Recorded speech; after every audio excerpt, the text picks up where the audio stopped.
রোহিঙ্গা মুসলিমদের ওপর গণহত্যা চালানোর অভিযোগে মিয়ানমারের বিরুদ্ধে আন্তর্জাতিক বিচার আদালত আইসিজেতে করা গাম্বিয়ার মামলার শুনানি শুরু হয়েছে। সোমবার নেদারল্যান্ডসের দ্য হেগ শহরে এই শুনানি শুরুর মধ্য দিয়ে একটি নজির গড়ল আইসিজে। এর আগে গত এক দশকের বেশি সময় জাতিসংঘের সর্বোচ্চ আদালতে এই ধরনের কোনো মামলার পূর্ণ শুনানি অনুষ্ঠিত হয়নি। এদিন গাম্বিয়ার পক্ষ থেকে সূচনা বক্তব্য রাখেন দেশটির আইনমন্ত্রী এবং অ্যাটর্নি জেনারেল দাউডা জালাও। তিনি অভিযোগ করেন, মিয়ানমার সরকার সংখ্যালঘু মুসলিম রোহিঙ্গাদের জীবন নরক বানিয়ে ছেড়েছে। জালাও দাবি করেন, নির্ভরযোগ্য তথ্যের ভিত্তিতেই তারা মিয়ানমারের বিরুদ্ধেই মামলা করেছে। আমরা এই মামলাটি হুট করেই করিনি। বছরের পর বছর নির্যাতিত এক জনগোষ্ঠীর ওপর চালানো ভয়াবহ পৈশাচিকতার প্রতিবেদন যাচাই করেই আমরা এগিয়েছি। জাতিসংঘ এবং বিভিন্ন আন্তর্জাতিক সংস্থার প্রতিবেদনগুলো আমরা নিবিড়ভাবে পরীক্ষা করেছি, যারা রাখাইনে রোহিঙ্গাদের ওপর গণহত্যার বিষয়ে সতর্ক করেছিল। এসব তথ্য আমাদের নিশ্চিত করেছে যে জেনোসাইড কনভেনশন লঙ্ঘনের দায়ে মিয়ানমারকে অবশ্যই জবাবদিহি করতে হবে।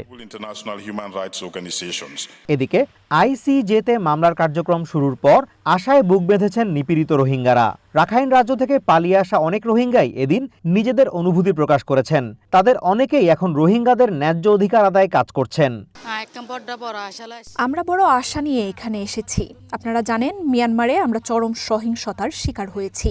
সেই গণহত্যার সময় আমাদের নারীরা ধর্ষিত হয়েছে, শিশুদের জীবন্ত আগুনে ছুঁড়ে ফেলা হয়েছে, ঘরবাড়ি জ্বালিয়ে দেওয়া হয়েছে।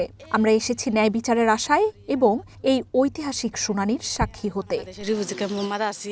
নিজেদের ভূখণ্ড ফেলে শরণার্থী হিসেবে আর বাংলাদেশে পড়ে থাকতে চান না বলে জানান তাদের অনেকে। গাম্বিয়ার সাহসী পদক্ষেপে আশার আলো দেখছেন নিপীড়িত এসব রোহিঙ্গা। আমরা বাংলাদেশে আর এই শরণার্থী জীবন চাই না। অনেক সময় পার হয়ে গেছে, এখন সেই চূড়ান্ত শুনানির সময়। গাম্বিয়া আমাদের হয়ে লড়ছে, তারা আমাদের পক্ষে কথা বলবে, আমাদের অধিকারের দাবি জানাবে। এবার অন্তত আমরা ভালো কিছুর আশা করছি। আগামী 15 জানুয়ারি পর্যন্ত গাম্বিয়া এই মামলায় নিজেদের বক্তব্য উপস্থাপন করবে। এরপর 16 থেকে 20 জানুয়ারি আত্মপক্ষ সমর্থনের সুযোগ পাবে মিয়ানমার। এছাড়া সাক্ষীদের বক্তব্য শোনার জন্য বরাদ্দ থাকবে 3 দিন।